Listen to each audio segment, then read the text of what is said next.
Today, the Senate Judiciary Committee is holding a hearing on the Reauthorization of the Violence Against Women Act, a game-changing bipartisan piece of legislation that has provided life-saving assistance to women across America for nearly 3 decades. I'd like to start things off with a video that provides an overview of the legacy of this law.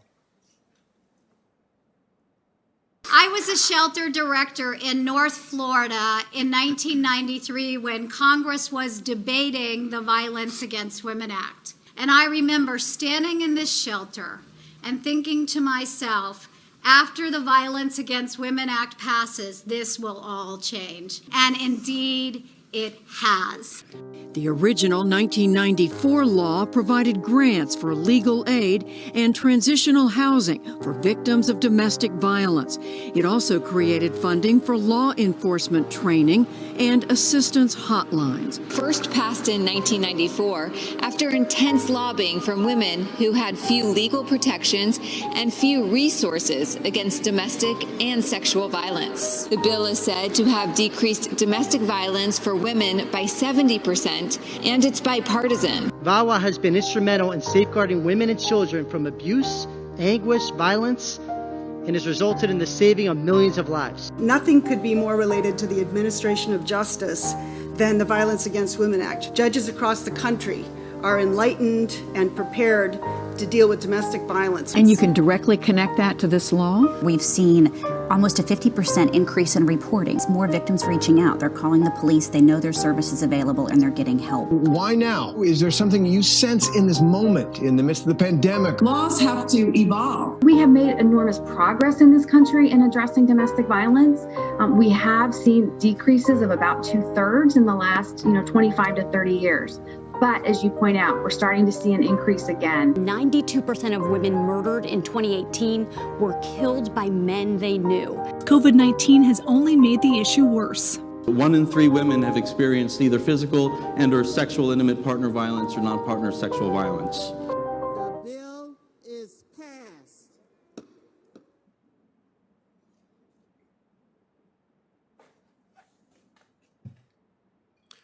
For more than 30 years, October has been recognized as Domestic Violence Awareness Month. It's a reminder that all of us have an obligation to stand up and support survivors of sexual and domestic violence, many of whom had to nurse their wounds, both physical and emotional, in silence. And over the past 18 months, many survivors have been forced into the most vulnerable position of all, isolated at home with an abuser.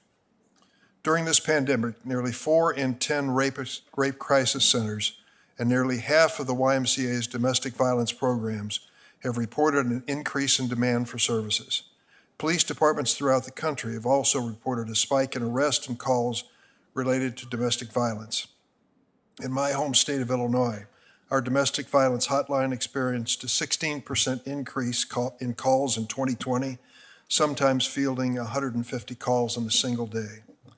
A friend of mine and vocal advocate for survivors of domestic violence, the late Sheila Wellstone, used to say, and I quote her, "I find it absolutely intolerable to think that a woman's home can be the most violent, most dangerous, and oftentimes the most deadly place she can be." This is unacceptable reality for far too many women in America. And that's why the Senate must reauthorize and strengthen the law that for nearly 30 years has transformed the way we address sexual and domestic violence in America, the Violence Against Women Act. In the years since it was first signed into law, VAWA, as it's often referred to, has changed and even saved countless lives. It has opened up new avenues of support and relief for survivors, including domestic abuse hotlines. It has helped establish protocols for doctors, police officers, judges, and others to spot the subtle signs of domestic violence and to provide help once they observe those signs. And it has funded resources that allow victims to escape abusive environments. Unfortunately, in the last Congress, the Senate failed to reauthorize the Violence Against Women Act. While appropriations to VAWA programs have continued, which is good news, much-needed efforts to improve the law stalled. Thankfully, in this Congress, there is a strong bipartisan commitment to join our colleagues in the House and pass VAWA of 2021. Today, the committee will have a chance to hear from the junior senator from Iowa, Senator Ernst. She's been working closely with Senator Feinstein and me to prepare the Senate's own version of the VAWA Reauthorization Act of 2021 for introduction. Senator Ernst, thank you so much. We'll also hear from Senators Leahy, Hyde-Smith, and Capito. We're then going to have a chance to hear from the Deputy Attorney General, Lisa Monaco, a law enforcement leader who has voiced strong support for this legislation as well. I had a conversation on the phone last night with Lisa, and she mentioned that she started her career on the Hill as an intern in this committee, working on the original VAWA. It inspired her to go to law school and to embark on a career of public service, which has been remarkable. So Lisa, I'm glad you're back home again. I want to personally thank Senators Ernst and Feinstein for their tireless efforts. Senator Feinstein, because of a serious illness in the family, could not join us this morning, but she is here in spirit, and we salute all of her leadership. A number of our colleagues on this measure have included Senator Leahy, who we expect to be here momentarily and make a statement, and Senator Amy Klobuchar, who has also been an invaluable contributor to this effort. I'm grateful for the shared commitment to produce a strong bipartisan bill.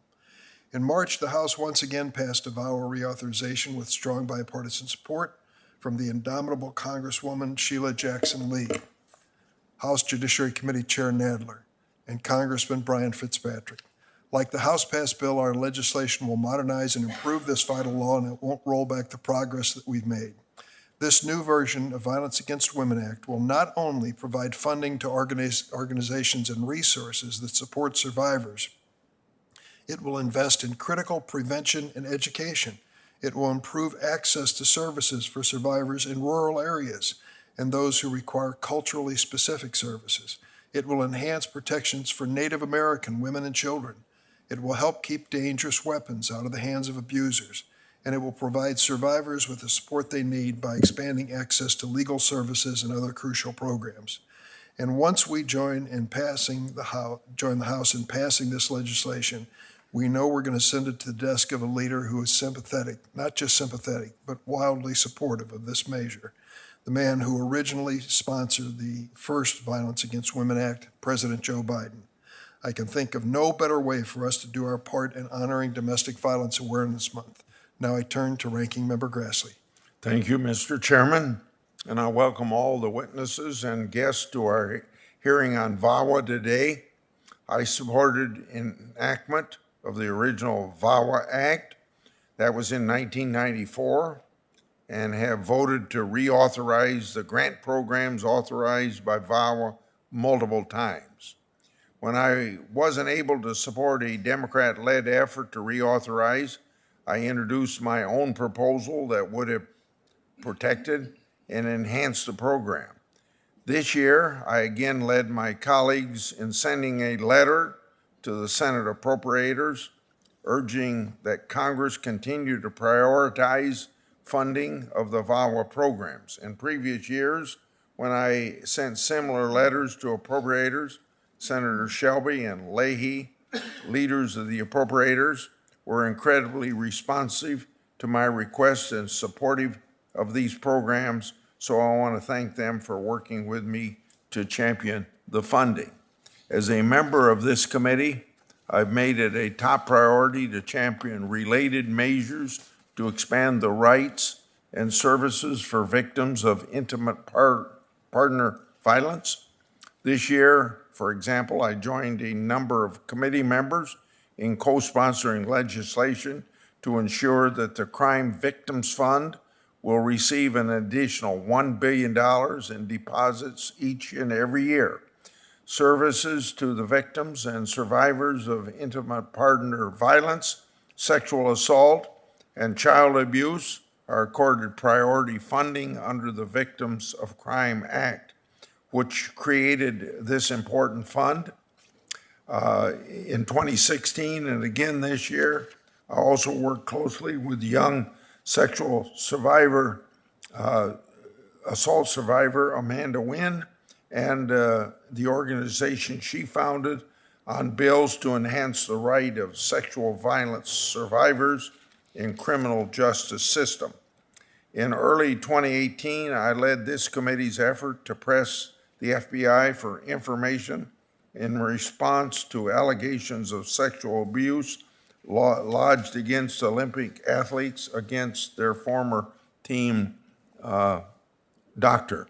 I've been seeking justice for victims of Larry Nassar's abuse, and I have some timely questions for DOJ, who refused to attend our hearing last month about accountability for those who failed these victims.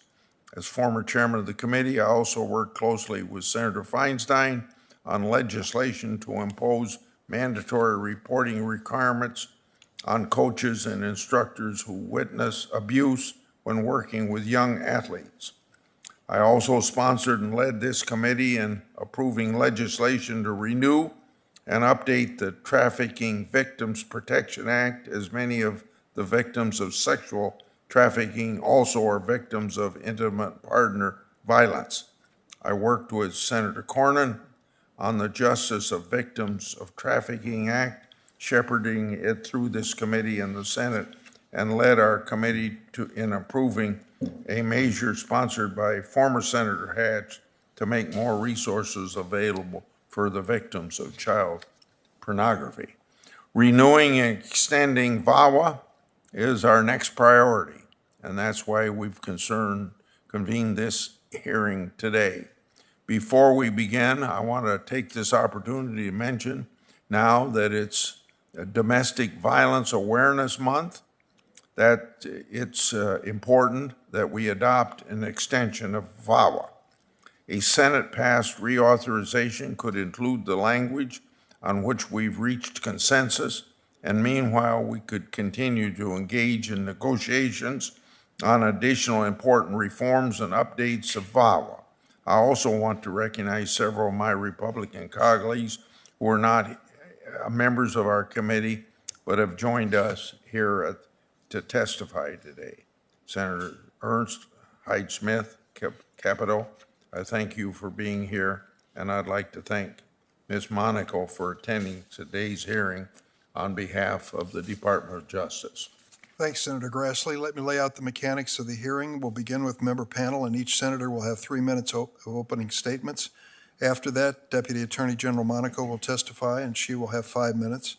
We'll turn to questions from senators, and each senator will have 5 minutes for questioning. Before we begin, I also want to note again that Senator Feinstein is unable to be here, but has submitted a statement from the record which will be included without objection, and we are all, on both sides of the aisle, grateful for her amazing leadership on this bill and hearing as chair of the Subcommittee on Human Rights and the Law. So we'll first begin with a statement from Senator Ernst, who I mentioned earlier has worked closely with Senator Feinstein and myself to get this bill introduced and acted into law. We're glad you're here today. Senator Ernst, please proceed. Thank you very much, Chairman Durbin, Ranking Member Grassley, members of the Senate Judiciary Committee. The Violence Against Women Act is now over 25 years old. As many of us are aware, this law provides desperately needed resources to tackle domestic and sexual abuse in our communities. And as too often the case with programs like VAWA, authorization has lapsed. But despite that reality, year after year, VAWA programs continue to be funded by Congress. I am a survivor myself. I know firsthand the paralyzing fear that comes when someone you trust abuses you. But you don't have to be a survivor to understand just how awful violence against women can be in terms of physical and mental well-being, in terms of self-image, in terms of our families, and in terms of the security of our society as a whole. I wasn't in the Senate in 2013, the last time Congress authorized VAWA, but since I've been here, I've had a vested interest in being part of the process and getting this vitally important bill modernized and reauthorized, because I believe we can always improve the Violence Against Women Act for our survivors. For months, I've worked closely with Chairman Durbin and Senator Feinstein, along with Senators Cornyn, Murkowski, Klobuchar, and Ranking Member Grassley, on a bipartisan bill that would not only reauthorize VAWA, but truly modernize it. We are not there yet, but good things in the Senate often take time. We will keep working until we come to a bill that won't just be a talking point for one side or the other, but a bill that can pass the Senate and the House, become a law, and truly deliver for my fellow survivors. A modernized Violence Against Women Act that will pass the Senate must present a renewed focus on rural survivors and invest in proven programs that reduce violence. When you live in an area like mine, rural Montgomery County, Iowa, with a population of just over 10,000 people, the nearest shelter is an hour away in Council Bluffs. We've got to fix that. We must provide better resources for survivors in their own communities. We must also extend critical housing protections to rural communities, allowing survivors protection and security. It's a critical lifeline and a way out of these abusive situations. We also have to focus on successful efforts to prevent sexual violence, like the Rape Prevention and Education Program. Instead of reacting to these horrific crimes, this program works to prevent them from happening in the first place. Not only that, we must ensure not just that survivors are empowered, but that offenders are punished. My goal has always been to empower survivors, punish abusers, and enhance the overall purpose behind this important law. I will continue working with my Democratic partners, folks on this committee, and stakeholders to reach a bill that will help prevent what happened to me from ever happening to another woman. It's a lofty goal, but why else are we here? Thank you very much. Thank you, Senator Ernst. I see Senator Hyde-Smith has arrived, but Senator Capito, would you like to start? And then Thank you, we'll Mr. recognize your Chairman. colleague. I appreciate Chairman Durbin and Ranking Member Grassley for having this hearing today, and I'm proud to be here for this important hearing, Strengthening the Violence Against Women Act, or VAWA.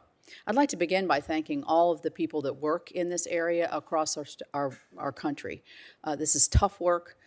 It's so important, and I want to make sure that, and thanking our survivors for their ability to fight back against the scourge. Ending domestic violence and other VAWA-related crimes has been a priority of mine since I became a senator, but also as a congresswoman. As a matter of fact, the first time I ever came over to the Senate was to join with then Senator Biden to celebrate one of the reauthorizations in the early 2000s. I've also previously served as the chairman of the board of a local organization that worked to combat domestic violence. That's the YWCA in Charleston, West Virginia. But this work would not be possible without the funding and support that VAWA provides, and why it's critical that this bill be reauthorized. I was told by a leader in West Virginia that these funds are a lifeline to their work. As a member of the Appropriations Committee, I'm proud that we've consistently championed and in many cases increased the amount of money available for services for survivors of domestic and sexual violence in a bipartisan fashion. Now that the Office of Violence Against Women has announced the most recent round of grant funding, I am a bit concerned about how the Department of Justice is allocating some resources. Senator Ernst alluded to this a bit. Specifically, my state of West Virginia, while we have great challenges, we are accorded, I want to make sure we're accorded sufficient priority under existing statutory funding. As the only state that lost population, the population-based metrics are not helpful to meet those demands. One of my concerns that VAWA formulas may require updating to better reflect the needs of our nation's rural populations. I'm also concerned about the plight of service providers that are struggling to recover economically post-COVID. They need our help now more than ever. I urge the Department of Justice to update, to the maximum extent possible, its allocation methods to better reflect the needs of rural and remote areas, where many victims have unique challenges to reporting these crimes and seeking assistance. VAWA reauthorization has historically been a bipartisan effort, has it been discussed today, and I'm happy to see many of my colleagues present with us today, demonstrating that willingness to work together to get survivors of domestic violence the resources they need. We can pass this bill, which encompasses the provisions on which already there is widespread bipartisan consensus. Doing so would not end our conversation or our work on behalf of victims and survivors, because we know there are things we must continually improve to meet the needs and challenges. I would also like to thank Senators Feinstein and Ernst for their dedicated movement to get this passed. For example, a few years ago, human trafficking was not a great concern in my state, but sadly, now it is. In addition to the challenges presented by COVID, we continue to be overwhelmed by the impact of an opioid epidemic. We are all here today with a shared goal because I've heard from individuals and organizations that need our help. We can provide that help. I'm ready to work together during Domestic Violence Awareness Month and beyond to see this goal accomplished so that we can continue to empower victims, support our survivors, and protect families in every single one of our states. Thank you. Thank you, Senator Capito. Senator Leahy has dispensed with his responsibilities on the floor of the Senate and is able to join us, and he'll be followed by Cindy Hyde-Smith, Senator from Mississippi. Thank you very much, Mr. Chairman. I had to open the Senate this morning, and there was a little bit of delay in my replacement getting there, but we're here, and I want to thank you and Ranking Member Grassley for holding this hearing. The Violence Against Women Act has been a bedrock of the federal government's response to domestic violence and sexual assault since it was enacted in 1994. As one who was here at that time, I know that's one of the most consequential pieces of legislation within our committee's jurisdiction. But with our evolving world, there came a need to not only reauthorize the law, but to update and strengthen it as well. In 2013, we passed a strong bipartisan Violence Against Women Act reauthorization. I was chairman of the committee, and it was a top priority of mine. I proudly partnered with Senator Capito, and we did just that. We put together a bipartisan bill. It's co-sponsored by 62 senators. It passed the Senate overwhelmingly with 78 votes. And some thought that we should water it down to make it easier to pass. Senator Capito and I stood with the survivors and victim service professionals who called for legislation to protect all victims, regardless of their immigration status, their sexual orientation, or their membership in an Indian tribe. Unfortunately, I'm far less satisfied with how the Senate failed to reauthorize the Violence Against Women Act since 2013. Nearly 2 years have already passed since I joined my friend Senator Feinstein in introducing the last reauthorization, which also passed the House with a strong vote of Republicans and Democrats. And I'm glad that under the new Senate leadership, we seem to be working a more diligent bipartisan matter, and we're set to introduce a broadly supported Senate VAWA bill very soon. But this is not about politics, it's about listening to survivors and ensuring that those on the front lines working to prevent domestic and sexual violence have all the tools we need. There's incredible dangers and stresses with COVID. As one who's gone to crime scenes when I was a prosecutor and seen women who'd been beaten to death, and then we find that this has been going on for some time, but there's no place to report it, nothing to do. Now that was nearly 50 years ago. We can do a lot better, and we do. But I still remember every one of those scenes, like it was yesterday. Social distancing pushed many survivors living with their abusers further into isolation during COVID. Victim service providers are struggling to meet increasing housing and economic needs. The programs that VAWA supports make a real difference to these survivors and to their families. We owe it to work with them and introduce a strong bipartisan bill without delay. Mr. Chairman, I thank you for the courtesy to let me go forward. Thanks, Senator Leahy, for your leadership over the years for this important legislation. Senator Hyde-Smith. Thank you, Chairman Durbin and Ranking Member Grassley. I certainly appreciate the opportunity to be here today to speak for the women who are experiencing these situations. My concerns are a lot like Senator Capito's.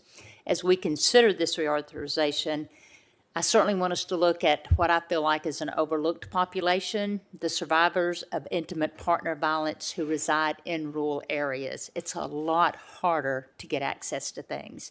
These are the particular challenges faced by so many victims and survivors of domestic violence in my state of Mississippi.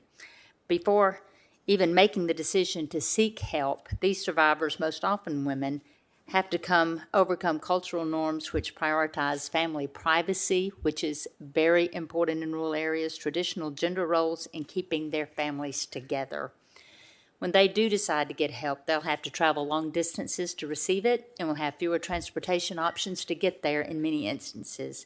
By one account, more than 25% of the women in rural settings reside at least 40 miles from the closest service provider, compared to less than 1% in rural and urban areas.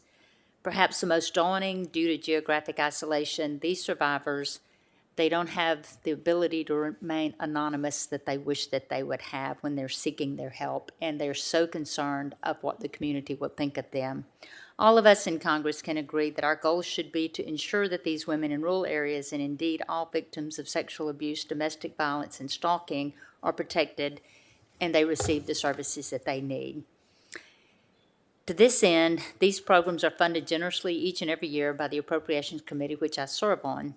Earlier this year, we also came together as a chamber and unanimously adopted a measure to significantly increase deposits into the Crime Victims Fund. This cooperative achievement will go a long way to sustaining the fund over time, but we need to harness that same cooperative spirit now. October is Domestic Violence Awareness Month, a time when we should come together to develop bipartisan relationships to address this and have meaningful chances that this will be signed into law by the President. But we're not yet there, and that's extremely frustrating. The other chamber this year passed a reauthorization bill that has little chance of reaching 60 votes in this chamber. That bill is yet to overcome objectives from prosecutors who fear it will limit their abilities to successfully pursue repeat offenders of domestic violence. It is yet to address concerns that it could destabilize some states' unemployment systems. It has yet to address provisions that may reduce giant grant eligibility for providers serving victims of elder abuse or commercial sexual exploitation. And ironically, the bill's gender identity provisions could make it more challenging for grant recipients to best to serve the rape victims and sex trafficking victims for whom they provide space to heal emotionally and physically. Therefore, I call on this committee and Senate leadership to adopt the reauthorization bill this month that embodies language on which we agree, including a greater emphasis on serving victims in rural areas. In the meantime, I believe we should continue to work together in good faith to resolve the remaining areas where we've yet to reach consensus. We need to do it for the sake of survivors, of victims of domestic and sexual violence everywhere. Thank you for allowing me to be here to speak on such an important issue. I certainly appreciate it. Thank you, Senator Hyde-Smith. And Senator Capito, before you leave, I want to make a shameless plug for our Rise from Trauma Act bill that you've joined me in introducing to effectively treat the root causes of violence by focusing on the impact that exposure to trauma has on our children and providing them the services they need to help heal. Thank you so much for being a co-sponsor. Thank you for joining us this morning. We now are going to call before us Lisa Monaco. Let me get to the appropriate page here so I don't say the wrong thing at this moment.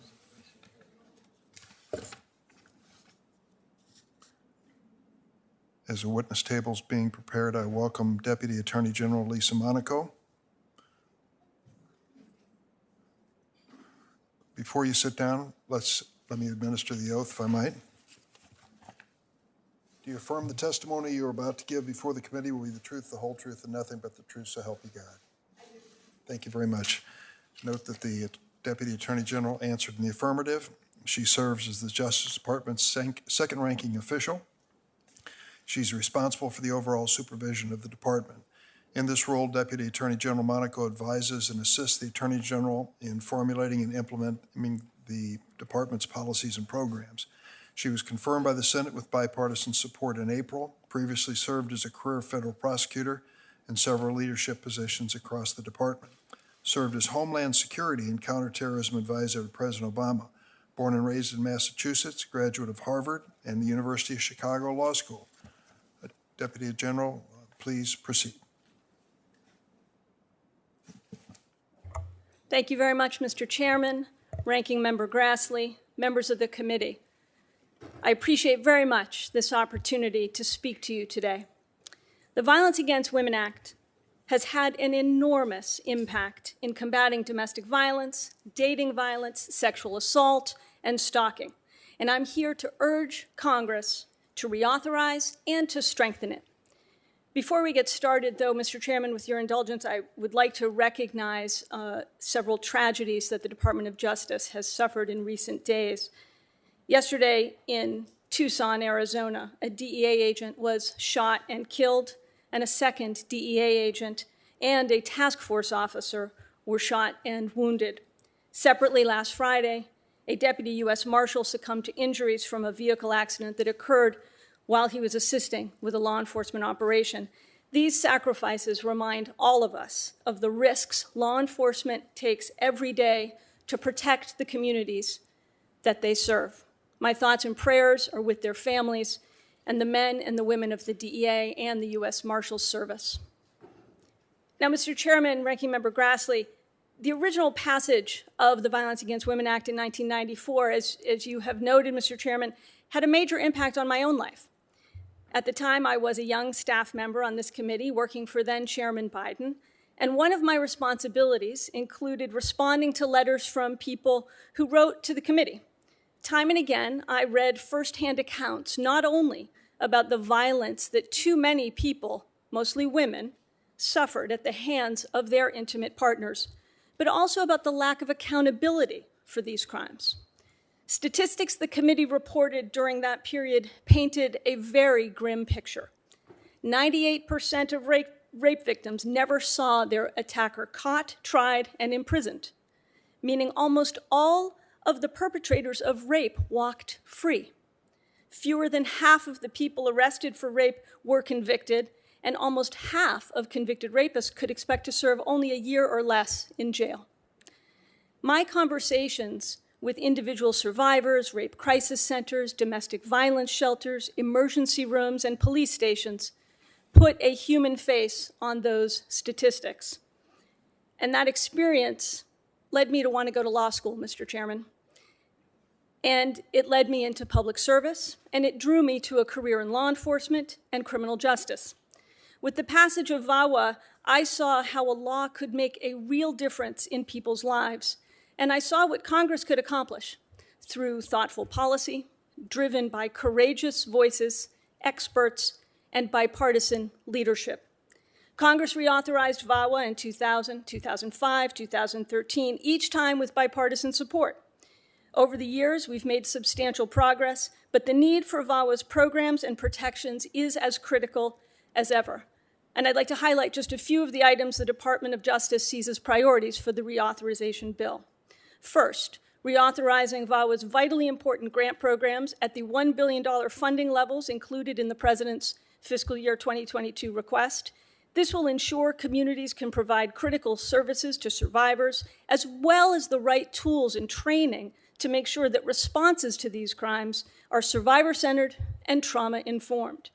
And I'm pleased to announce today that the Office of Violence Against Women has issued this year more than $476 million in grants to help state, local, and tribal organizations support survivors as they heal, promote victim access to justice, and train professionals to respond to domestic violence, dating violence, sexual assault, and stalking.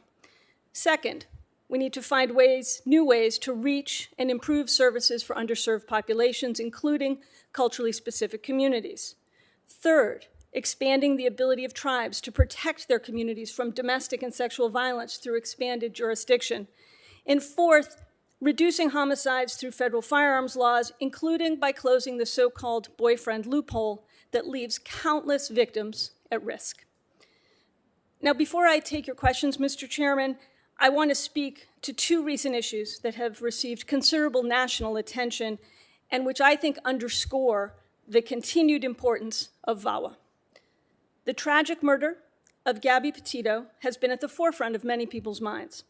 While I won't speak to the ongoing investigation regarding her death, I am struck by two critical lessons we should take away from the publicly reported information, not just in this case, but in the thousands of other cases that don't receive public attention.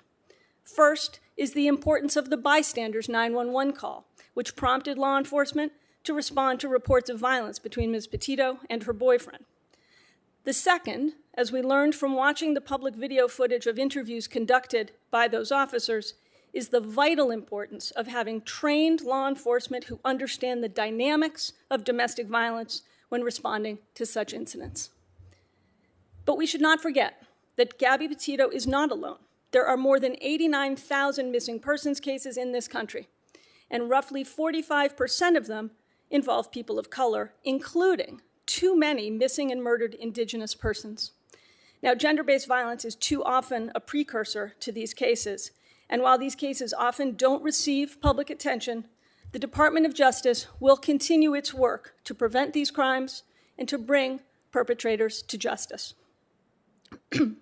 Finally, I want to recognize the many courageous women athletes who have spoken out and testified on behalf of the hundreds of survivors of Larry Nassar's horrific sexual abuse, and most recently, the 4 brave women athletes who came before this committee last month.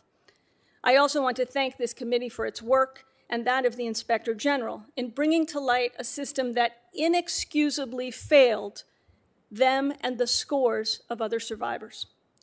As the Deputy Attorney General, as a lawyer, as a former FBI official, and as a woman, I was outraged by the Inspector General's findings, and I was horrified at the experiences Simone Biles, Michaela Maroney, Maggie Nichols, and Allie Reisman recounted in their powerful testimony. I am deeply sorry that in this case, the victims did not receive the response or the protection that they deserved. I've discussed with the FBI director the full scope of the changes he's instituting to ensure this never happens again. I've also directed additional measures inside the Department of Justice to ensure that where there is an ongoing threat, violence or abuse, especially when that involves vulnerable victims, that our prosecutors understand that they have a duty to coordinate with other local law enforcement partners to address it. And I've made clear that it is a priority of the Department of Justice to provide victims and witnesses of crime the support that they need. My experience working on VAWA for this committee many years ago taught me a key principle that guides me still today. Our government has a moral obligation to protect its citizens. And when it falls short in that effort, we must listen to those who we have let down to better understand where we can improve. Survivors who come forward to report abuse must be met with competent and compassionate professionals who have the resources, training, and institutional support to do their jobs. That's the promise of VAWA, and one the Department of Justice is committed to carrying out in our own organization and in VAWA-funded programs and work throughout the country. I appreciate the time and attention of the many members of Congress who've contributed to this important legislation, many for decades. I look forward to continuing that work with this committee and to answering your questions today. Thank you. Thank you, Deputy Attorney General. It's been my honor to serve on this committee for over 20 years. 3 weeks ago, we heard, as you recounted, the incredibly compelling and heartbreaking testimony from 4 survivors of sexual violence who were abused by disgraced USA gymnastics team Dr. Larry Nassar. The reaction across the nation to that testimony was incredible, resounding, powerful. The American people want child predators like Larry Nassar and anyone who aids in their crimes held accountable. The Department of Justice has a special responsibility in this regard. We had the director of the FBI present during the entire testimony of the gymnast, and he testified later, I think making no excuses for what they experienced when they finally summoned the courage to bring their grievance to the proper legal authorities. The FBI failed them. Our government failed them. We failed them, and it was very clear. In addition to managing millions of dollars in funds earmarked for survivors of abuse, the Department of Justice oversees individual prosecutions of predators and their abettors. Many people, including myself and my colleagues and the gymnasts who testified, expressed shock and dissatisfaction with the department's decision to decline prosecution of the FBI agents who not only mishandled the Nassar investigation, but clearly lied to the Inspector General's office People are charged with the crime of lying to the government and are held accountable, and some are imprisoned for the very acts which appear to have taken place here. And yet, the decision not to prosecute is one which most of us clearly don't understand. What is your response to the criticism over the department's decision not to prosecute these FBI agents? If the department is committed to bringing justice to survivors of sexual violence, what is your plan to better demonstrate that commitment going forward? Thank you, Mr. Chairman. First, let me reiterate, the survivors who testified so bravely last month deserved better than they got from the FBI and from the Justice Department. The IG documented inexcusable, unacceptable failures, some of them quite fundamental failures, a lack of urgency, a lack of care for the victims who we have a duty to protect.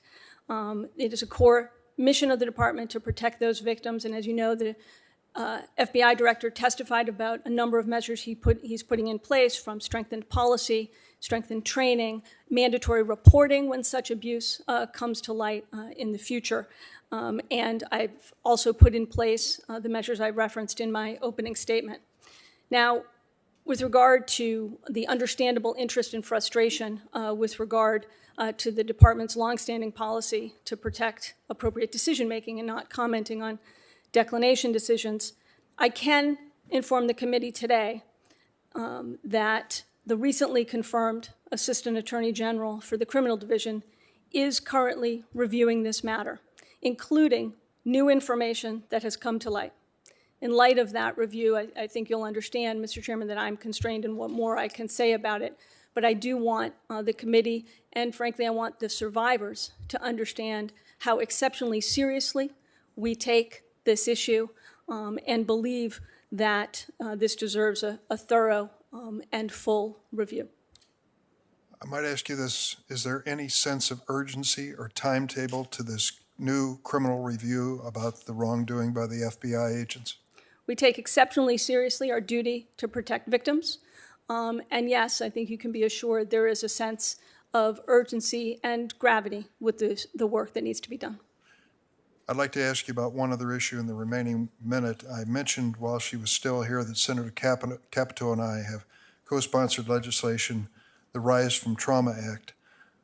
When you read the statistics of the number not only of spouses, but children of those spouses who are either victims of violence or exposed to violence in their lifetime, it is a showstopper.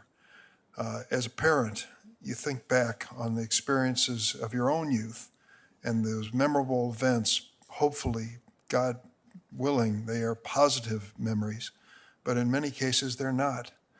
And there's a scar on the souls and minds of these children that has to be addressed, or we see terrible outcomes.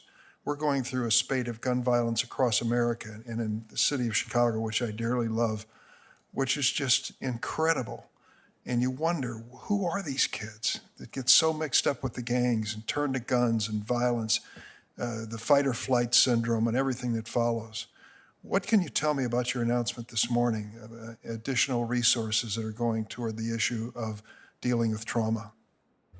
Well, Mr. Chairman, as you know, one of the founding principles of the Violence Against Women Act, when it was first enacted in 1994 and continuing on for 25 years, has been to ensure that prosecutors, court systems, victim advocates, and all who encounter children who are exposed to violence in the home, victims themselves of domestic violence, sexual assault, stalking, dating violence, to ensure that when they encounter the system in all of its myriad forms, that those individuals receive the service that they are due, meaning that service providers, the prosecutors, the judges have been trained to understand the unique experience that a survivor of domestic violence or children exposed to violence in the home, what that trauma is like and how that should impact their movement, if you will, and what they get in the system.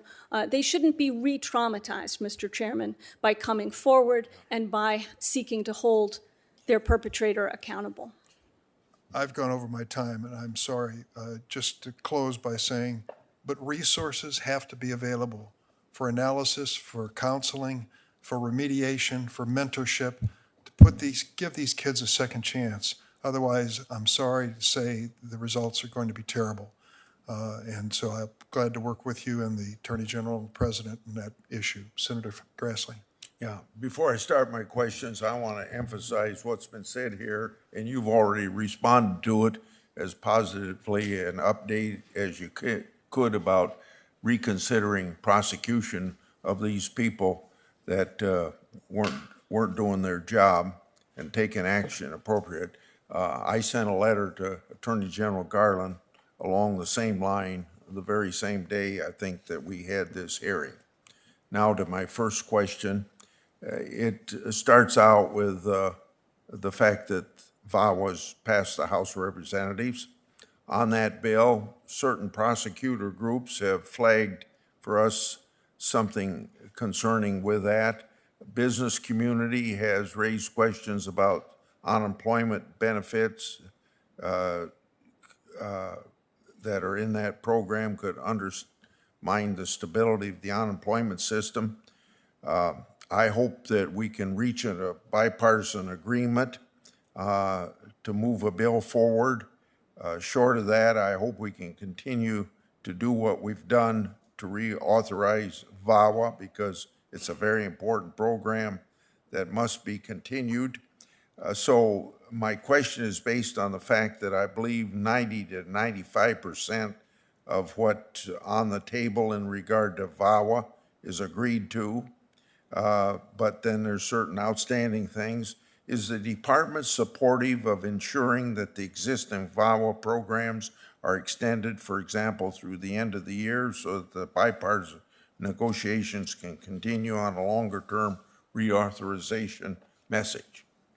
Well, Mr. Ranking Member, first I want to thank you for your support in the past of the reauthorization of VAWA and the exceptionally important provisions, not only the major funding and the formula grant programs and important grant programs that provide services to victims, but also the rural grant programs, which I know is exceptionally important to you. And so I thank you for your work and your support in the past. And we look forward to continuing to work with you and the other bipartisan senators who were here before.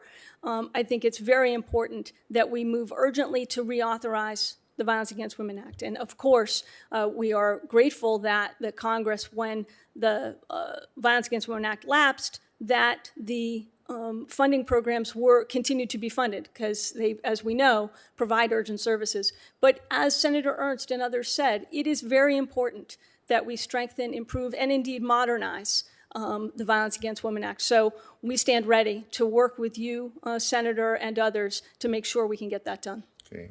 Some years ago, this committee approved the Survivors' Bill of Rights for sexual assault. This year, I'm working with colleagues on related legislation that would provide states with additional funding under the STOP formula grant program authorized by VAWA if they adopt legislation to implement these same rights at the state level. I remain concerned, however, that only a minority of sexual assault victims come forward and report the crime. Other than adopting the Survivors' Bill of Rights, what additional steps might federal, state, local authorities take to encourage more victims of sexual assault to report the crime and cooperate in its investigation?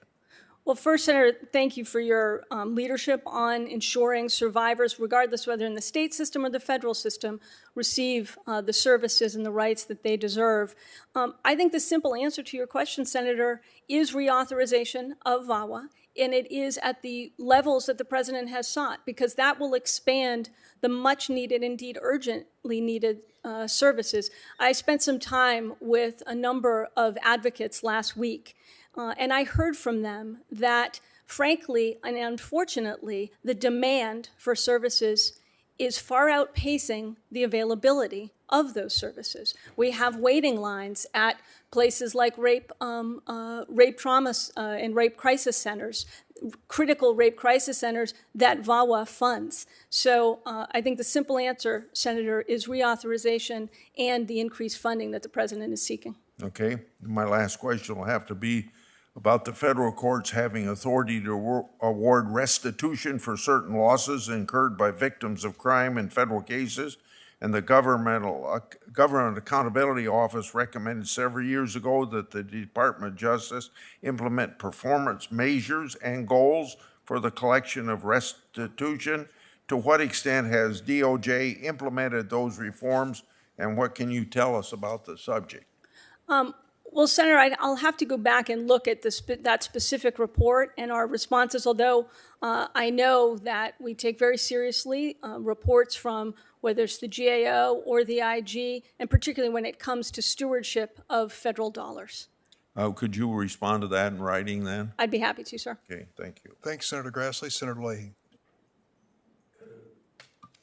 Thank you, Mr. Chairman. Deputy Attorney General, it's great to see you here. I've had the pleasure of working with you over the years. You talked about being a junior staff member here. You were a very vital staff member right from day one, and I appreciate Thank you. being here on this, and I can't think of anybody better to be talking about Violence Against Women Act. It's one of the most consequential pieces of legislation within our committee's jurisdiction. Fortunately, last time successfully reauthorized was in 2013. I was glad in that one when Senator Crapo and I brought the bill through. We had students, immigrants, LGBTQ individuals, those on tribal land. And it passed overwhelmingly. But those of us who, in our days as prosecutors, saw what happened in violence against women, not a statistic, but actually saw the victims. I talked to the victims, those who were still alive and could talk.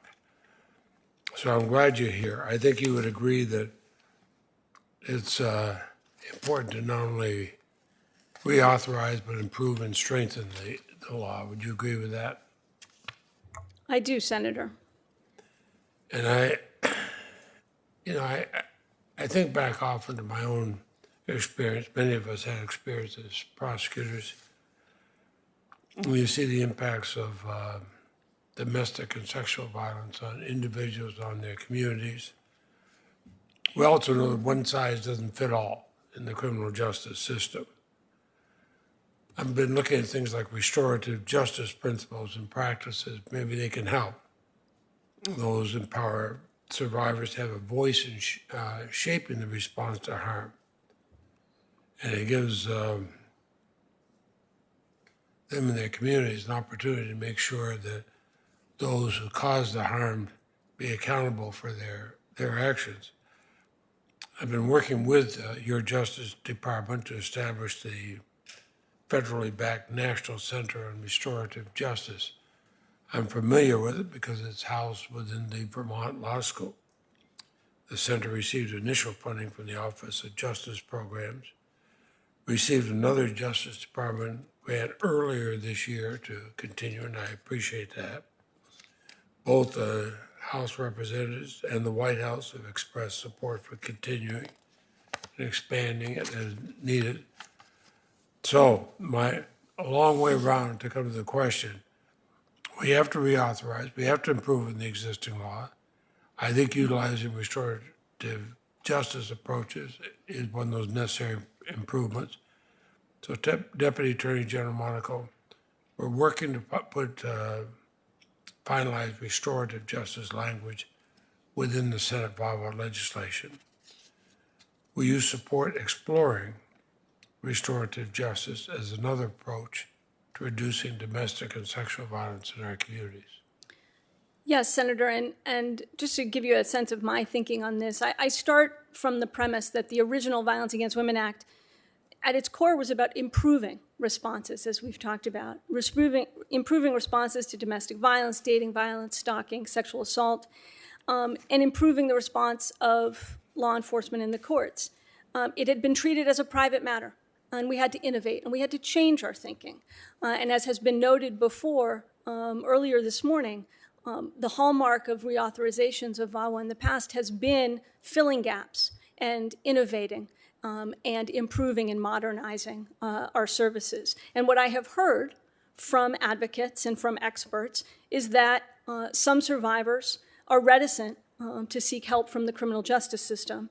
And so they need other options. I think those options need to be evidence-based, they need to be voluntary, but I think a hallmark of violence against women in the past and in the future ought to be being willing to study and innovate and be responsive to what we're seeing on the ground. So yes, Senator, and I'm very pleased that OJP and the Bureau of Justice Assistance has been able to fund the Restorative Justice Center you mentioned in Vermont. Well, I appreciate that, and I have a feeling that the at least the Senate Appropriations Committee will make sure the money is there that you may need on this. And and you alluded to this, and I'll close with this. I think back and with a distressed memory of a number of cases when I was a prosecutor when a victim of violence against women, sometimes no longer alive, would come forward. We find this has been going on for some time, and that person never felt they had a place they could go to report it. And I have often said, I was distressed in my office as state's attorney to hear about it for the first time as we're ordering the autopsy. Thank you. Thank you, Senator Leahy. Senator Cornyn. Deputy Attorney General Monaco, thank you for being here today. I'm actually a little surprised to see you, given the fact that you refused to attend the hearing where the heinous conduct of Larry Nassar was exposed again, and where even the FBI director personally apologized, saying he was deeply and profoundly sorry to the victims of these repeated sexual assaults while they were Olympic athletes. Let me just ask you to respond to a statement that was reported in The Hill. This is by one of the witnesses there, former U.S. Olympic gymnast Aly Raisman. She attended a news conference that Senator Blumenthal and Senator Grassley held. And as you know, Senator Blumenthal, Senator Feinstein had both written a letter to you and the Attorney General asking serious questions, asking for you to appear at the hearing that we held 3 weeks ago. But Ms. Raisman, one of the victims of repeated sexual assault by the Olympic team doctor, said, the message by them not showing up sends that child abuse doesn't matter. She's talking about the Department of Justice, talking about you. I think it's completely shocking and disturbing that they didn't think it was important. What's your response? Senator, I think that the women who came and testified here last month are exceptionally brave. Their voices were powerful. They're talking about you not showing up. And that was essentially a disrespectful act, which did not view the allegations that they have made against Mr. Nassar as sufficiently significant for the Department of Justice to actually show up for the hearing. I'm deeply and profoundly sorry for the fact that the victims and courageous survivors, both the women who testified last month and the scores, unfortunately, scores of other survivors of Larry Nassar did not receive. Why didn't you or the Attorney General show up at the hearing? Senator, I think the committee, and I thank the committee for its work, was able to hear from Director Wray and the Inspector General. Don't you know that you demonstrated profound disrespect for these victims of sexual assault by your refusal to respond to Senator Blumenthal's, Senator Feinstein's letter, or to even show and express your personal apology as the public official responsible for supervising the FBI at the Department of Justice? Don't you think you showed them disrespect by refusal to show? I mean no disrespect, Senator, and I am here to answer whatever questions the committee has with regard to the steps the department is taking to ensure that the failures, the inexcusable failures, fundamental failures, do not happen again. I welcome the committee's questions here today on that subject. Well, you're about 3 weeks too late by my count. A lot of the initial failures of the FBI occurred in 2015. We're now in 2021. And despite the Department of Justice's refusal to act on the criminal referral by the Inspector General, now you tell us 6 years later that the Department of Justice is reviewing new information and has a sense of urgency and gravity over these potential criminal prosecutions. You know, I've been in Washington long enough to know there's a difference between what people say and what they do. And when you're talking about a 6-year delay between the time that the outcry of these victims of sexual assault is made and 6-year delay between then and now, it's pretty hard to understand or to believe that there is any sense of urgency or gravity on the part of the Department of Justice. What is the statute of limitations for lying to the FBI or from some of the other potential criminal activities that have been charged by the Inspector General again in this case? I believe the statute of limitations, I want to confirm for 1001, which I think is the statute referencing, is 5 years.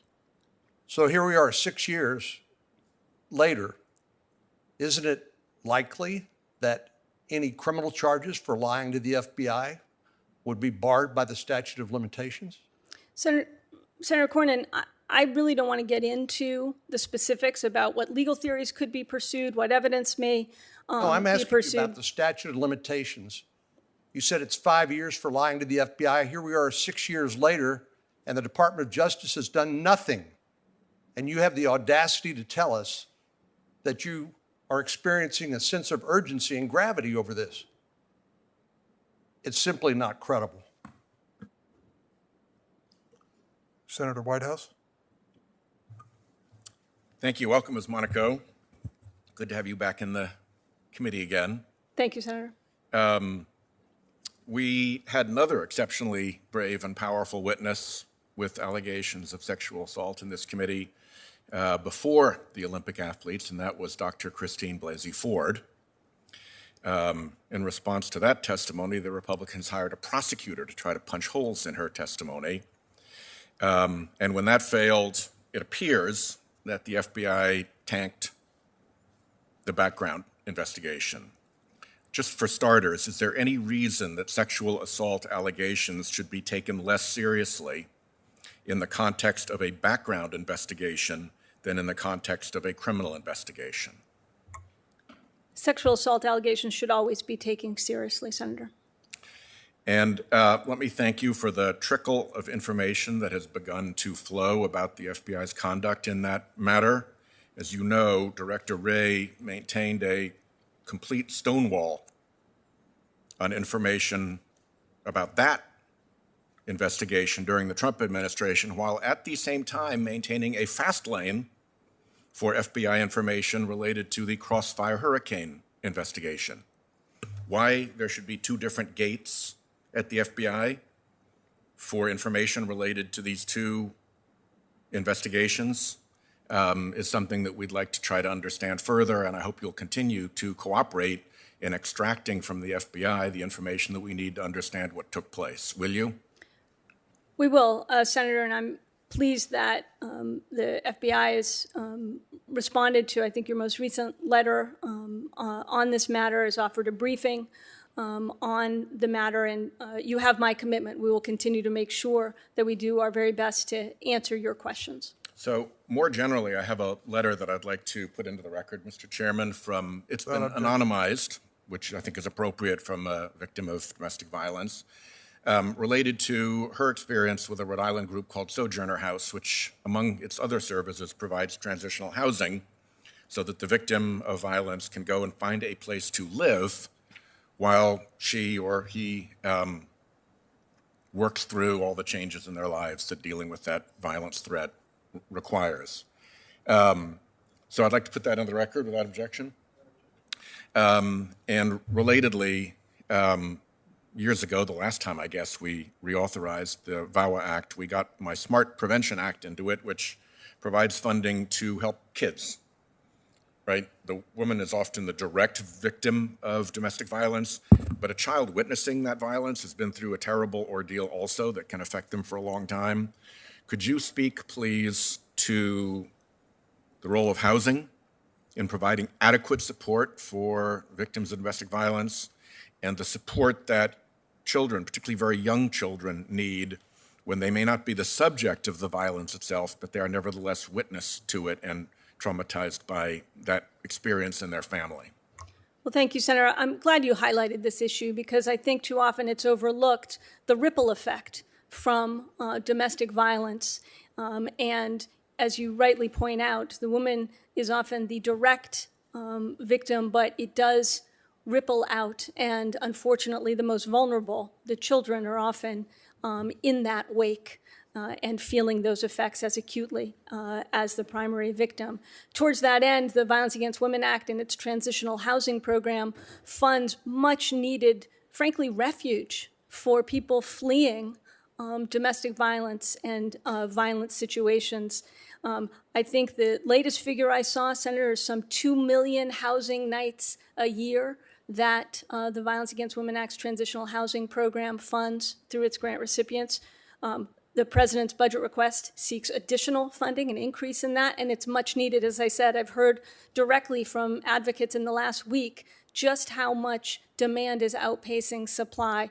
And so I think you've hit on a very critical issue, and I look forward to working with the members of this committee to really making sure we address that issue of transitional housing and having a refuge for women and their children who are too often in the line of fire, so to speak, when it comes to domestic violence. Last point in my 15 seconds remaining, I hope the administration will support the proposed increase in the SMART prevention funding related to child witnesses of domestic violence from $15 million to $45 million. It's a little bit hard when we're talking about $2 trillion here and $3.5 trillion there to imagine that for this population we're at $15 million. But I hope the administration will support increasing that. Thanks, Senator Whitehouse. Senator Hawley. Mr. Chairman, I'll let Senator Cotton go next. He was here before me. Senator Cotton. Ms. Monaco, last week the National School Board Association wrote to President Biden asking the administration to bring the full force and weight of the feds down onto parents who are protesting various school policies at school board meetings, including the indoctrination of children with an anti-American doctrine known as critical race theory, or protesting the requirement that children as young as 2 be required to wear masks. Now, I think we can all agree that violence is not an acceptable form of political protest, and violence can never be used to achieve policy or political goals. But that's not what the School Board Association letter focuses on. In fact, in one example of what the association thinks warrants federal criminal charges, they cite, and this is a direct quote, an individual who prompted a school board to call a recess because of opposition to critical race theory. A recess. The association is asking the administration to use the Patriot Act, a law that this Congress passed and has repeatedly reauthorized, primarily to stop the threat of Islamic jihadists, to bring criminal charges for domestic terrorism against parents who attend school boards to oppose things like critical race theory or mask mandates, resulting in a recess being called. Ms. Monaco, is it domestic extremism for a parent to advocate for their child's best interests? Well, Senator, as you rightly point out, that violence is not the answer. There can be very spirited public debate, and there should be very spirited public debate on a whole host of issues. But when that tips over into violence or threats, there is a role for law enforcement. But Ms. Monaco, I'm sorry, my time is limited here, and I asked a simple yes or no question, and I have several of them that I want to ask. So I'd like a yes or no answer. Is it domestic extremism for a parent to advocate for their child's best interests? I think what you have described, no, I would not describe as domestic extremism. Is it domestic extremism for a parent to want to have a say in what their child is taught at school? I think it's important, although obviously not my field in the Justice Department, to opine on education policy. It's important for parents' voices to be heard. But, Senator, I want to talk about what the Attorney General did do in response to that. I want the issue of threats. Ms. Monaco, I want to go through my question. I grant you that no one should ever threaten violence or use violence to try to achieve political or policy goals. They shouldn't, for instance, follow Democratic senators into the bathroom violating state laws. No one should ever use threats of violence or violence to achieve political goals. I'm asking very simple questions here and trying to get to the bottom of what was on the Attorney General's mind or the Department's mind. Is it domestic extremism for parents to oppose their children being taught to treat people differently because of race? The Justice Department's job, Senator, is to apply facts to law, not to opine on letters that are put forward or I think it's very important for the Justice Department to. Ms. Monaco, it's a fact that the School Board Association just sent this letter to President Biden, and then conveniently the Attorney General released his letter yesterday describing his series of measures to confront this grave and growing threat of parents protesting their kids being indoctrinated and the school board having to call a recess. Is there any connection between those two things? I want to be very clear, and the memorandum that's publicly available, the Attorney General issued, talks about the importance of bringing federal, state, local law enforcement together to make sure that there is awareness of how to report threats that may occur, and to ensure that there's an open line of communication to address threats, to address violence, and to address law enforcement issues in that context, which is the job of the Justice Department, nothing more. The United States just saw the largest single-year increase in murders on record.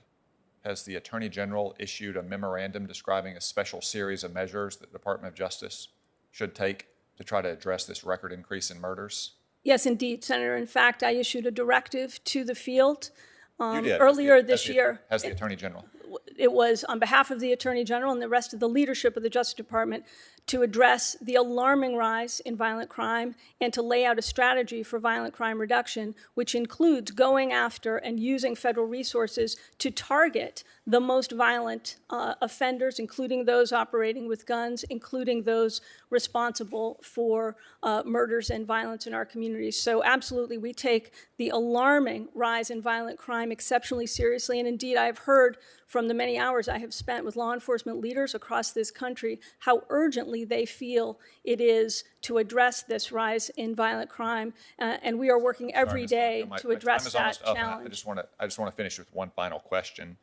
Did anyone at the FBI express disagreement or any reticence at all about investigating disagreements between parents and school boards over curriculums and school policies? I don't understand that to have been it absolutely was not the subject of the Attorney General's memorandum, but the answer to your question is no.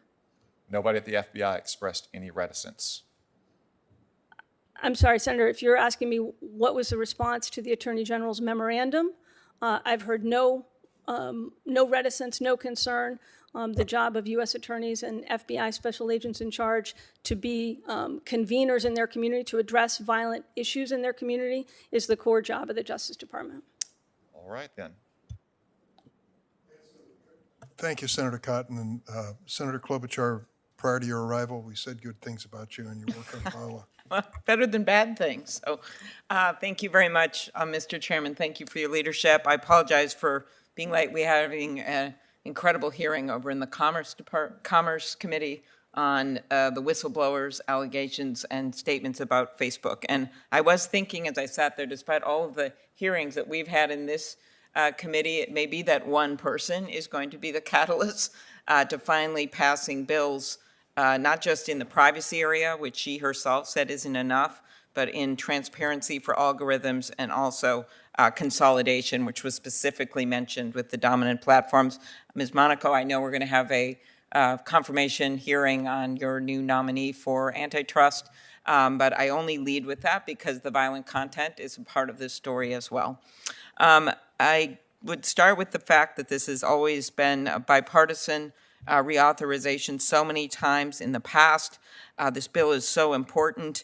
And in your view, has the pandemic, where we saw in my own state intimate partner violence rose from more than 40%, rose more than 40% in 2020.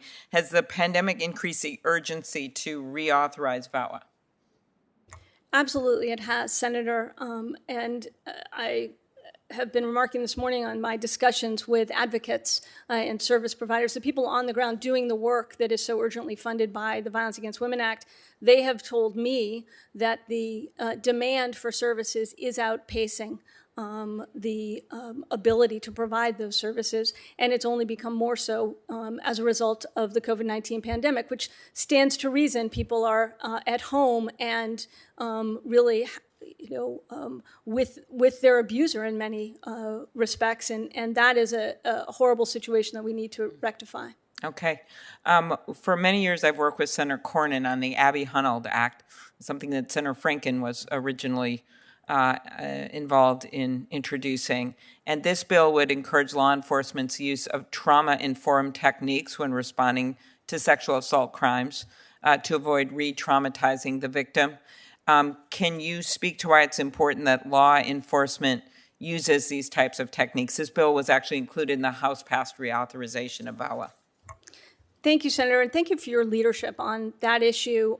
It is such an exceptionally important part of the Violence Against Women Act and our approach to these issues, understanding from the survivor's perspective what they're going through when they are interviewed by law enforcement, when they interact with the court system, when they go to get their medical exam as a result of a sexual assault that they have suffered. Making sure that at every step along the way, the individuals they are encountering understand the trauma that the victim and survivor has encountered so that they can take appropriate steps, so they can recognize and have their services be, as we say, trauma-informed, where the victim's experience is at the center of the training that service providers provide. Thank you. I want to move on to something really important to me, and that is the fact that every year more than 600 American women are killed with a gun by intimate partners, and half of the women killed by intimate partners are killed by dating partners. When Senator Leahy was chairing this committee, we had a hearing on what's called the boyfriend loophole, which always sounds too positive to me, actually, for what it means. And a conservative witness, actually all the Republican witnesses, I remember Senator Grassley being at this hearing as well, supported changing this situation. As they said, dangerous boyfriends can be just as scary, the sheriff from Racine County, Wisconsin said, as dangerous husbands. They hit just as hard and they fire their guns with the same deadly force. Yet federal law only prohibits domestic abusers from buying a gun if they are currently or formerly married, if they have ever lived together, if they had a child with the victim. Do you agree that we should update the law, and I know you addressed this earlier, in order to protect dating partners in the same way we protect married partners? Absolutely, Senator. The danger and the violence and the risk to the women who are suffering and who are killed, we know that women are more likely to be killed if the abuser has a gun, and it's no different if that abuser is in a dating relationship than if they are a spouse. And I also know when the Congress first took action to prohibit convicted domestic abusers, this was on a bipartisan basis, from buying or owning a gun, the restriction applied to people who, of course, already had convictions on the books. They didn't wipe the slate clean. Do you agree that fully addressing the threat means that abusive dating partners with prior domestic violence convictions should be prohibited from buying a gun? That's what's in the bill now, the bill that, by the way, passed the House with dozens of Republican votes. I think it's exceptionally important that we address this loophole. The individuals, as you said, are people who would be affected by this, are people who've been adjudicated, who've been convicted and found to be a threat by a court. That's the issue that we have to address, and because failure to close this loophole is resulting in too many women dying. Really appreciate your leadership and your testimony today. Thank you very much. Thank you, Senator. Thank you, Senator Klobuchar. Senator Hawley. Thank you, Mr. Chairman. Ms. Monaco, I want to come back to this extraordinary letter and memorandum that the Attorney General of the United States issued yesterday. Practically every day brings new reports about this administration weaponizing the federal bureaucracy to go after political opponents. Frankly, I don't think we've ever seen anything like it in American history. I mean, for those of us who missed the McCarthy era, I guess this president is intent on bringing it to us, but with new force and new power and new urgency, unlike anything we've ever seen. Are you aware of any time in American history when an attorney general has directed the FBI to begin to intervene in school board meetings, local school board meetings? I'm not aware, and I'm not aware that is not going on. Let me be very, Really, very this clear. isn't about local school board meetings? That's not the subject of the memorandum? I thought that was in the memorandum. The memorandum is quite clear. It's one page, and it asks the U.S. attorney community and the FBI special agents in charge to convene state and local law enforcement partners to ensure that there's an open line of communication to address threats, to address violence, and that's the appropriate role of the Department of Justice to make sure that we are addressing criminal conduct and violence. At local school board meetings, let me just ask you this. Is parents waiting sometimes for hours to speak at a local school board meeting to express concerns about critical race theory or the masking of their students, particularly young children? Is that in and of itself, is that harassment and intimidation? Is waiting to express one's view at a school board meeting harassment and intimidation? As the Attorney General's memorandum made quite clear, spirited debate is welcome, is a hallmark of this country. It's something we all should engage in. And no, I don't think so, Ms. Monaco. With all due respect, it didn't make it quite clear. It doesn't define those terms, nor does it define harassment or intimidation. It talks about violence. I think we can agree that violence shouldn't be condoned or looked aside from in any way, swept under the rug at all. But harassment and intimidation, what did those terms mean in the context of a local school board meeting? I mean, this seems to, in the First Amendment context, we talk about the chill to speech.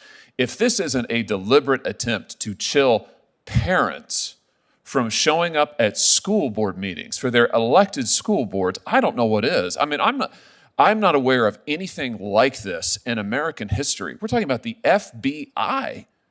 You're using the FBI to intervene in school board meetings. That's extraordinary. Senator, I have to respectfully disagree. That is not what... Point me to an instance. The Attorney General's memorandum made quite clear that violence is not appropriate. Spirited public debate on a whole range of issues is absolutely what this country is all about. Then why is it being investigated by the FBI? It is not. When and if any situation turns to violence, then that is the appropriate role of law enforcement to address it. The memorandum covers more than violence. It talks about intimidation. It talks about harassment. So I'm asking you to draw some lines. We do this all the time in the First Amendment context. This is the sum and substance of First Amendment law. So I expect that you'll be available and willing to do it now. Tell me where the line is with parents expressing their concerns, waiting for hours in these school board meetings. We've all seen the videos. This has happened in my state. Parents have waited for hours. Sometimes the school board meetings have been ended before they can speak because the school board doesn't want to hear it. And now parents are told that if they wait and they express their views, that they may be investigated for intimidation? I don't know who's telling them that, Senator. The job of the Justice Department is to investigate crimes. When a situation turns to violence, when and if a situation turns to violence, it's the job of the Justice Department and local law enforcement to address that. The Attorney General's memorandum simply asked the U.S. attorney community, the FBI, and their counterparts to ensure that state and local law enforcement has an open line of communication to report threats, whether they happen in the context of election officials being threatened, whether they happen in the context of members of Congress being threatened, which the FBI responds to on a regular basis, as is appropriate. The job of the Justice Department is to address criminal conduct. You know, all I can say is this is truly extraordinary. I think you know it is. It's unprecedented. You can't point to a single instance where anything like this has happened before. And I think parents across this country are going to be stunned to learn, stunned, that if they show up at a local school board meeting, by the way, where they have the right to appear and be heard, where they have the right to say something about their children's education, where they have the right to vote, and you are attempting to intimidate them. You are attempting to silence them. You are attempting to interfere with their rights as parents and, yes, with their rights as voters. This is wrong. This is dangerous. And I cannot believe that an Attorney General of the United States is engaging in this kind of conduct. And frankly, I can't believe that you are sitting here today defending it. I intend to get answers to these questions. You won't answer my questions. I'm going to get answers to these questions. Mr. Chairman, we need to have a hearing on this subject. We need to hear from the Attorney General himself. He needs to come here, take the oath, sit there, and answer questions. We have never seen anything like this before in our country's history. And frankly, I want to say I think it is a dangerous, dangerous precedent. This hearing on Violence Against Women Act will continue. Senator Coons. Thank you, Chairman Durbin. Great to be with you, Deputy Attorney General Monaco, and I appreciate your appearing before us on a hearing that is about the reauthorization and strengthening of the Violence Against Women Act, a tremendously positive and important law that you helped shape when it was first brought forward by then Senator Biden in this committee. It's one of the most important pieces of legislation Congress has passed in recent memory. It's improved and protected the lives of millions of Americans and transformed the way that our country and law enforcement, advocates, and victims think about and respond to domestic violence. It's also, in my view, a testament to President Biden's vision and character, someone who has always had an intense opposition to those who abuse their power over others. It still remains far too pervasive in our country, and domestic violence in many ways has been worsened by the COVID-19 pandemic. I've gotten calls from the Delaware nonprofit organizations that are both advocates and service providers. And I think it's more critical than ever that Congress strengthen and reauthorize this bill. So let me ask a few questions on that topic, if I might. Gun violence is a pervasive and tragic, brutal part of domestic violence and gender-based violence. Studies show domestic violence is 5 times more likely to be deadly if an abuser has access to a firearm. I was glad to see that the bipartisan House-passed VAWA reauthorization would require the federal government to tell state and local authorities when a person with a domestic abuse conviction has failed a background check. Similarly, Senator Cornyn and I introduced in this chamber the NICS Denial Notification Act, which would require information sharing between federal, state, and local law enforcement when a person prohibited tries to purchase a firearm and fails a background check. Would you agree that giving state and local authorities timely information about individuals who've lied and tried and been denied a firearm can help make our communities safer? Absolutely, Senator. What we need to make sure is we've got the requisite information in the systems to ensure that those who pose a risk, those who pose a lethal risk, cannot possess a firearm and do deadly damage in our communities. One of the roles I play here is as a member of the Appropriations Committee, and in particular the subcommittee that provides funding for federal law enforcement and for the implementation of VAWA. The authorization levels haven't gone up as rapidly as the need. And I've heard from providers like the YWCA, Child Inc., Community Legal Aid in my home state about how this makes a daily difference, the resources that they receive through VAWA. How can we continue to support nonprofit organizations all over the country, an established network of providers and advocates, and account for the extra need that the COVID-19 pandemic has placed on them? Well, Senator, you've hit at the heart of the matter, which is the really dangerous increase in the need that survivors of domestic violence, dating violence, stalking, sexual assault have, and it's increased during the pandemic, as we've observed. Those who are stuck at home, housed with their abuser, are suffering, and suffering sometimes in silence. And so the simple answer to your question, Senator, is reauthorizing the Violence Against Women Act, and doing so at the $1 billion levels that the President has requested in his FY 2022 budget request. It will provide much needed, indeed urgent, services to survivors, training to law enforcement so they respond, and when they do so, they've got the tools, the training they need not to re-traumatize the survivors who they're encountering, and it will do the same with regard to court systems, increase rural funding for these same services. Senator Ernst rightly pointed out that we need to make sure that rural communities get these services as well, and the Office of Violence Against Women's rural program does that. We need to increase those funds as well. So reauthorizing the critical and frankly landmark programs of the Violence Against Women Act is really what we need to be doing. I was glad this hearing began with a panel of 3 Republican senators here testifying to the significance of VAWA, and in particular, Senator Ernst talking about her own experiences and now her engagement and advocacy. Let me ask a last question on this, if I might. Many survivors of domestic violence struggle to find rental housing. Often they have poor credit or employment or rental histories directly as a result of their abuse. How can Congress ensure survivors don't face needless barriers to accessing affordable housing, which is one of the main reasons those who are abused stay with their abusers, is they don't see a path forward towards being able to house their family free from abuse? You're quite right, Senator. We need to make sure that there's a refuge. There's a safe haven, if you will, for people, women and their children, oftentimes fleeing an abuser. And there needs to be a place for them to go. The transitional housing program that the Violence Against Women Act funds and has funded historically provides millions of housing nights a year for just that exact purpose, to give that safe haven. And we need to reauthorize it, and we need to increase the funding to it. Thank you, Deputy Attorney General. Mr. Chairman, could I ask for 1 minute of forbearance? I guess. Yes, of course. The senator who preceded me in questioning you accused the Attorney General and the administration of an unprecedented level of FBI harassment and intimidation of citizens at school board meetings. Is there any foundation to this? No, sir. Just thought I'd give you a chance to answer that. Thank you, Mr. Chairman. Thank you, Senator Coons. Senator Tillis.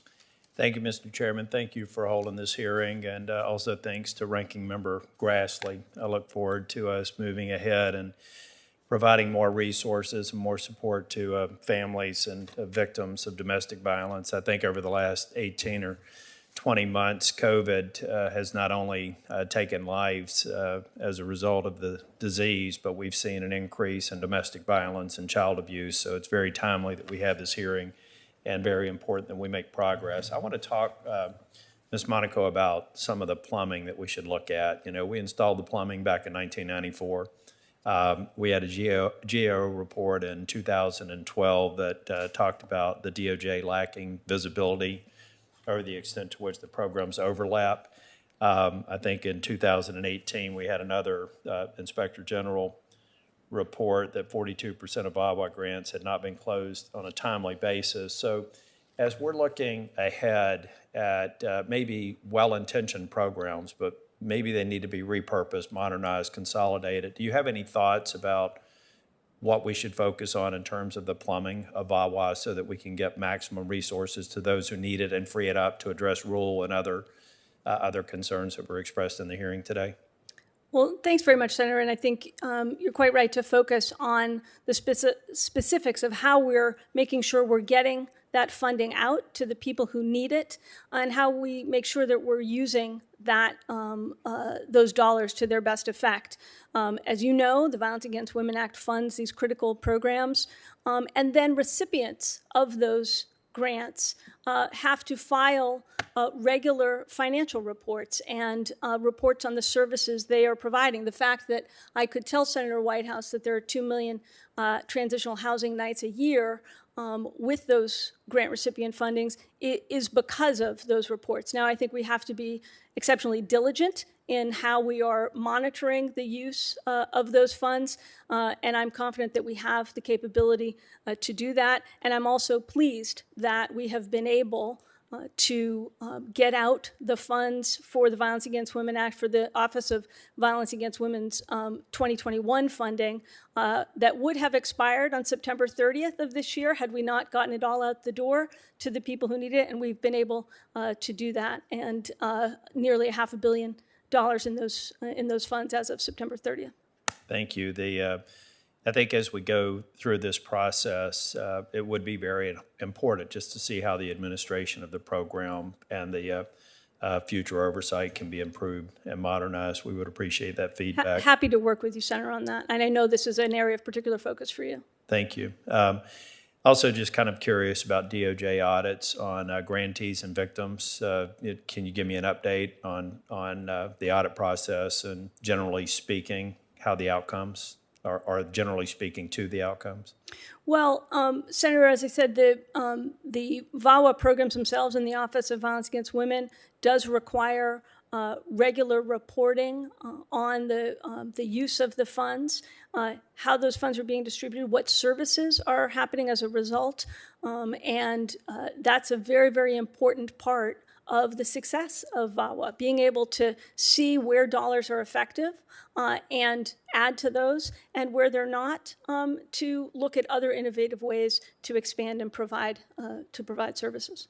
What about things that could help us as we move forward with reauthorization and modernization in the area of best practices? I went to a facility that just recently opened in Western North Carolina, which is extraordinary. Their safe transition, their employment outcomes they have to be in the top quartile, if not the top decile. So how could we better understand programs that seem to be working and really try to set that bar high? Everybody's trying to do good. I understand that, but some programs are clearly producing better results than others. So what information could we get from the DOJ to really instruct us on the kinds of things that we believe are leading edge and making sure that our resources are going to the ones that are producing the best results? Well, first, I'd say that I'd be happy to give you a more in-depth briefing about how we identify the best programs and best practices. I view it as the job of the Department of Justice through the Office of Justice Programs, Violence Against Women Office, the COPS Office, to basically be a force multiplier and an identifier of best practices, to lift those up, see where great innovative work is being done in the states, in local communities, because that's what it's all about. The federal government absolutely doesn't have the best information on this. We need to identify the great work that is going on locally, fund it, and then expand it and give it a broader audience. Thank you very much. Thank you, Mr. Chair. Thank you, Senator Tillis. Before I recognize Senator Hirono, since it has been a recurring theme from some members about the memorandum that was issued yesterday by the Attorney General, I now have a copy of it in hand, as well as the press release from the Department of Justice, which without objection I'm going to enter into the record so everyone can read the actual words printed. And it is worth noting that the opening of the memo is, quote, "In recent months, there has been a disturbing spike in harassment, intimidation, and threats of violence against school administrators, board members, teachers, staff who participate in the vital work of running our nation's public schools." And he goes on to, with more specifics, how the Attorney General is seeking to coordinate with local and state law enforcement for the protection of all school personnel. That is clearly the intent of this. Those who believe that somehow or another violence or something close to it is a valid use of constitutional right, I couldn't disagree more. There are many who describe the January 6th occurrence here in the Capitol as just a visit by ordinary tourists. For those of us who lived through it, know better. And anyone who wants to characterize that as an ordinary constitutional process wasn't here and isn't being honest, whether they have said that publicly or were outside cheering the group on. So I want to make a record of that, and I'm going to add the press release as well from the Department of Justice, which goes into more detail on the subject. Senator Hirono, thank you so much for your patience. Thank you, Mr. Chairman, and thank you for clarifying what's actually in the letter or memorandum that was issued by the Attorney General yesterday. It's always surprising to me that lawyers on this committee don't seem to understand the legitimate exercise of First Amendment rights and people who are threatening violence and, in fact, who engage in assaults on people. So you would think that we would all be able to come together to pass VAWA, and I thank you, Ms. Monaco, for your testimony and your responses to the urgent need to reauthorize VAWA and at an increased level, because the need is definitely there. One group that I wanted to call your attention to is that there is an unfortunately high instance of intimate partner violence within the Native Hawaiian community, which, as an indigenous community, parallel the high instances of domestic violence experienced by and exhibited within American Indian and Alaska Native communities. And as we move forward with combating domestic violence, I'd like to get your commitment to work with my office to address this disparity and better serve Native communities, because we can do a far better job for these communities. I absolutely agree, Senator. It's one of the priorities laid out in my opening testimony is exactly this, making sure that we are addressing the underserved to include Indigenous communities. Thank you. And in particular, we need to fix VAWA to ensure that Native Hawaiian organizations are eligible for funding from the Office of Violence Against Women's Tribal Coalitions Program. I hope that you'll give your support to that change. There was some discussion already about how women in these situations often do not have options. And often they will leave their job not because they're fired, but because of domestic violence. And so we want to make sure that these victims and survivors have access to unemployment insurance benefits.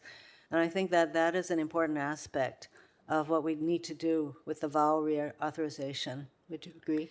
Thank you, Senator. I know that the Office of Justice Programs is exploring how we can ensure that individuals have the assistance they need to kind of be a bridge to the services they need to get to.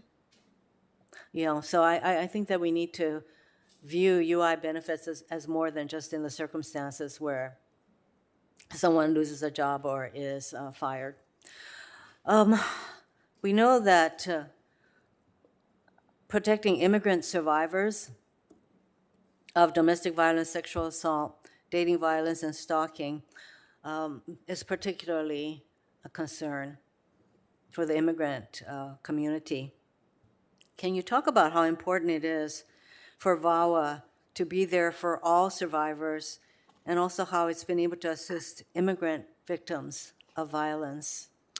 Well, I think what's really important, Senator, and you rightly point out that an individual shouldn't be kind of held hostage by their abuser, and they need to be able to seek immigration relief, as it were, on their own. And I think some of we'll see where the Senate bill, what that yields, but I think it's something that we very much want to be supportive of, making sure that a individual who not have to rely on their abuser to file a petition for immigration status. Yeah, I think immigrant women are particularly vulnerable, those who are undocumented. And immigration has become a very divisive issue, and it is really important that we continue to provide these protections and services for immigrant women and for undocumented women in VAWA. I'd ask for your continued support in that. Mr. Chairman, those are the questions I have for the moment. Thanks, Senator Rono. And once again, thanks for your patience in waiting during this hearing. I want to thank Deputy Attorney General Monaco, as well as Senators Ernst, Hyde-Smith, and Capito for joining us today. Statistics suggest that an average of nearly 20 people per minute are physically abused by an intimate partner in the United States, 20 per minute. That means that over the course of this hearing, hundreds of Americans experience domestic violence. With the passage of VAWA in 1994, we reduced incidents of domestic violence and significantly improved support services, but there's still much more to do. I couldn't start to list the number or names of the organizations that provide services and support to survivors of domestic violence and sexual assault. Many of them have submitted testimony for the record today, and without objection, their statements will be not only entered into the record, but valued for their content. I look forward to introducing the Violence Against Women Act Reauthorization Act with Senators Ernst and Feinstein and many of our colleagues quickly. We want to move on this. We need to get this bill to a president who's anxious to receive it as well and sign it into law for reauthorization. Welcome back to the Judiciary Committee, and I really value your presence and testimony today. The committee will stand